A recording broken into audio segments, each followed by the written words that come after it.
Good morning and welcome to Our Issues Milwaukee. I'm your host, Andrea Williams. This morning, our focus will begin on Wisconsin's mass incarceration of African American males. In the 2010 census, Wisconsin had the highest percentage of black men incarcerated in the nation, meaning 1 out of every 8 men of working age is behind bars. My first guest is Dr. Lois Quinn, a senior research scientist at the University of Wisconsin-Milwaukee School of Continuing Education, Employment and Training Institute. She has authored neighborhood indicator studies analyzing the employment and economic well-being of Central City Milwaukee neighborhoods, and she's analyzed the effects of national marketing stereotypes on urban neighborhoods. She holds a BA degree in political science from Marquette, as well as a Master's of Science and Ph.D.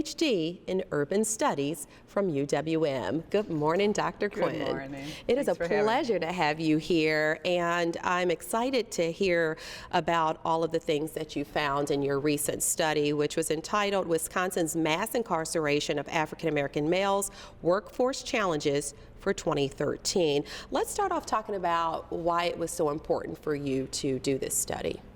We look at employment issues in Milwaukee, especially for men and women who are underemployed and unemployed. And the greatest barrier to employment is history of incarceration. And we've looked at that for the Milwaukee Area Workforce Investment Board, and this was a drill down to look into how many men are we talking about, what are their ages, and what are the dimensions of the problem. We had access to files that listed every adult in the state who had been incarcerated in a state correctional facility, and the results were shocking, but we thought incredibly important in terms of our community. Absolutely. And the prison population in Wisconsin has more than tripled since 1990. What, in your opinion, do we attribute those numbers to? In some ways, we're following a national trajectory here. Really, the war on drugs, which started in the 1990s, tremendously escalated in the 2000s, embraced a philosophy of, let's start with prison treatment maybe, but always incarceration. Incarceration as a way to solve our national drug problems. We had presidents on both sides of the aisle, President Reagan, Presidents Bush, President Clinton, who all put lots of federal money into building prisons. And in Wisconsin, we embraced it too. We built lots of prisons and we filled them. Wow. We filled them with a lot of young people, and a large number of those people were drug offenders, sometimes minor drug offenders, or not even sellers, but it became a prevailing philosophy, along with a lot of changes in the law to get tough on crime, mandatory minimum sentences, so the judge couldn't even look at the case and say, wait a minute, wow. We can do something different here. And those factors all together just created this escalation of imprisonment in our state. Yeah, and then there's the 3-strike rules that apply in some states across the country, and it's kind of like no matter what you did, big or small, 3 strikes, you're behind bars. Yes. So really an interesting thing here, because I think that anyone in our society would want hardened, tough criminals who have no regard for, everyday citizens who work hard. You would want those people to be behind bars, but on the other hand, you have stated there are individuals who are not really hardened criminals, so to speak, but they are spending time behind bars for things that may not be as serious as those people who are incarcerated for just as long. A third of when we looked at the African American men in Milwaukee and that county, and that's what our report really focused on, a third of the men had no violent crimes. They were totally nonviolent criminals, and that meant every time they went back. It's an unfortunate pattern that a number of men who go in the first time as nonviolent offenders when they come out and they go back, they're tough guys. They've been through a prison experience, and they've also got limited job opportunities with that felony record. And so it's not uncommon to see later offenses get more and more serious. It's just the opposite of what you'd want. We think we're protecting ourselves more. And instead we're saying, well, put you through this really bad experience, limit your job opportunities even more than they were before, and now see what happens. So a third were still totally nonviolent. 40% were drug offenders, some violent, many not violent. So it isn't the image like you think of the really, really serious offender where you say, we've got to protect us all from this person. We're using it more and more, we had been more and more, to say, this is how we get you to stop doing what we don't want you to do. We threaten you with prison, we make it mandatory, and boom, boom, boom, you're in. And then we hope you learn your lesson and life changes. It's mind-boggling for me, because it appears that more money is spent in putting into the prison system as opposed to getting young people on the right path to be educated. So in the end, wouldn't it save us all money? Speaking from taxpayers, wouldn't we save money if we invested into lifting individuals up as opposed to just knocking them down and putting them behind bars? It is one of the most astonishing statistics to me that the state of Wisconsin spends over $1 billion on its correctional budget. Wow. And that budget, those state dollars are more than we put in our entire University of Wisconsin system. UW-Madison, UW-Milwaukee, all the other 4-year campuses, all the 2-year campuses, and the entire UW extension system. So we've reached the point where we spend more on our punishment system than we spend on this outstanding educational system. We spend $500,000 a day incarcerating African American men from Milwaukee County. Wow. So every time a program comes along and we say, oh gee, we could, you know, here's a program we might spend $50,000 on, you think, okay, that's part of today's budget, you know. And that's the part I think we have to get more real about is, you know, I've been doing this for a long, long time, 45 years. I've never seen economic conditions so serious in the central city as they are now. Nobody suffered more during the recession than African American males did. Manufacturing firms, looking at their affirmative action plans, a fourth of the black men who had blue-collar work for large manufacturing firms lost those jobs during a 2-year period. So we can't keep saying, well, all we're focusing on is we've got these rules, and if you don't follow them, we're going to lock you up, without stepping back and saying, we've been incarcerating half our young black men. Now we've got to talk about what kind of really, really serious job opportunities we're going to make available for our young people, for our 30, 40, 50-year-olds when they get out of prison. We've got to have the big conversation. We can't just keep putting more money into that corrections budget. And when we talk about a lot of the issues, not only across the state, but specifically here in Milwaukee, it always comes up or goes back to the racial divide. And with that, in prosecutions for drug-related crimes, they account for 75 to 85% of people in prison and limited job opportunities. So what we can do for those who are watching who may not fully understand, none of us can really speak on what it's like to be a black man living in America, because it's just different. As a black woman, I can't speak on it, and across the board, no one can except for a black man. So we really fully don't understand what it is that they face living in this country. And so basically, I've heard people call it modern day slavery.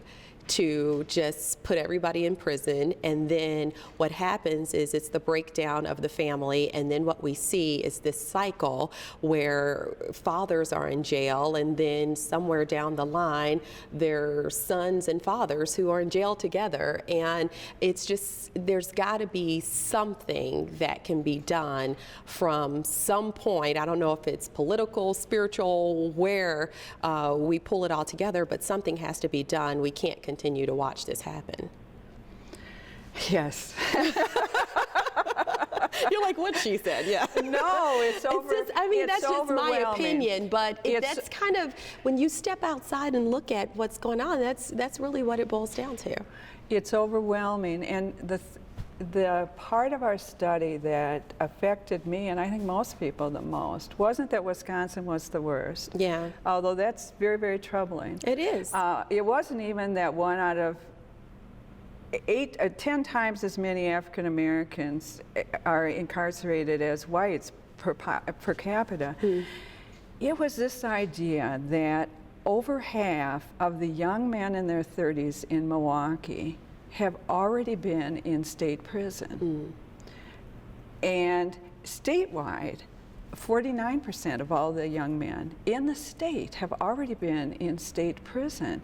It has become part of the life of the community, and when the BBC came, this German reporter called me up and wanted to come to Milwaukee. He said, you know, the United States has the highest incarceration rate in the world, which is shocking. And then you've got this incarceration rate that is so much worse. How do you live with yourselves? And I was just so saddened by that, because I know my daughter teaches in an inner city school. A fourth of her kids, she's got 5-year-olds, a kindergarten, a fourth of her kids, they've got a parent who's in jail or prison. It's become a way of life. Families support each other because they have to. Yeah. But the larger community has also learned to live with it. Oh, yeah. So we take it for granted that an African American driving through a suburban county can get stopped on his way to work day after day after day. We empower our police chief to stop 500 cars a day just because it's inner city, they're black, and they've got some minor traffic infraction or a missing taillight or something, and then look for a crime as a strategy. It's changed us. Wow. And when you talk about the moral leadership, that's why I think the most promising of all things, besides the resilience of the African American community, which I am in awe of, is that the ministers, both in Milwaukee and statewide, have taken this on. They are the leaders on this, not our politicians, but the ministers. They're saying, no, this is not the way we should live, and we can do better. And they're looking not only at prison issues, but at larger issues. What are opportunities for people? Yeah, and it's not we can do better, we must do better, because when we look at the effect that this has on a young man's future, as well as their families, neighborhoods, and the region's economy, it's, you know, it's a big snowball effect. And playing devil's advocate, I know there's someone who's watching who says, hey, if you commit a crime, jail is where you should be. But we've talked about the difference of, you know, these serious crimes where we all agree someone should be incarcerated. But then with lesser crimes, there should be a way for individuals to be able to bounce back and be reformed and do better next time around, as opposed to their whole future being ruined by a mistake that they make in life. And so I say all of that to say that when you have the situation where an individual cannot get a job because their record has now been affected, then they are put in a scenario to continue to do illegal activity in order to support themselves and their families. So here again, you run into a brick wall that doesn't help anyone. There, shortly after our study came out, there was a little blurb in the paper. I think it was there because somebody thought it was cute, that A woman had left her car running outside of Walgreens on a cold January day, and a 19-year-old had driven off with it. He was arrested. He spent 4 months in jail before his case came to trial, even though, and I learned all this from the internet because it's all out there. I can tell you his race, which is black. I can tell you his age, which is 19. I can tell you his birth date. I can also tell you that nobody provided the $500 to get him out on bail. So he spent 4 months in jail before his case came up. And then he was sentenced to 1.5 years in prison for a car theft. Now, stupid crime, stupid driver leaving her car there, but you know, he's 19. Yeah, I was going to say, and a young, dumb decision. A young, dumb decision, and he's probably got another record behind him. But he was sentenced by an elected judge, and he's gone to prison now. And when he gets out, the conditions of his supervision are for 2 years. He must maintain a job, working full-time. Good luck with that one. He can't use drugs or alcohol, even though this was not his crime.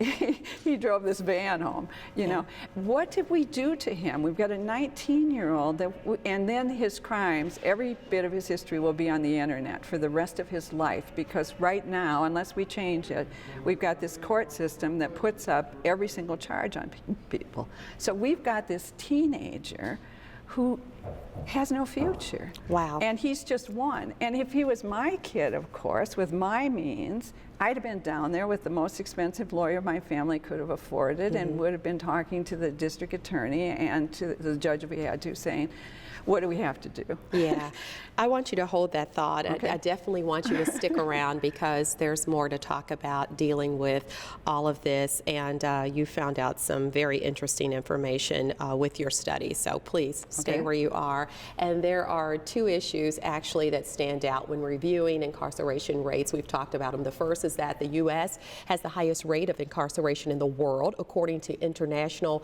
prison population databases, and Wisconsin's African-American male incarceration rate is the highest in the nation. When we return to Our Issues Milwaukee, we'll be joined by a representative from an organization that helps men and women leaving the prison system make a positive and permanent return to society. We'll talk to that guest when we return.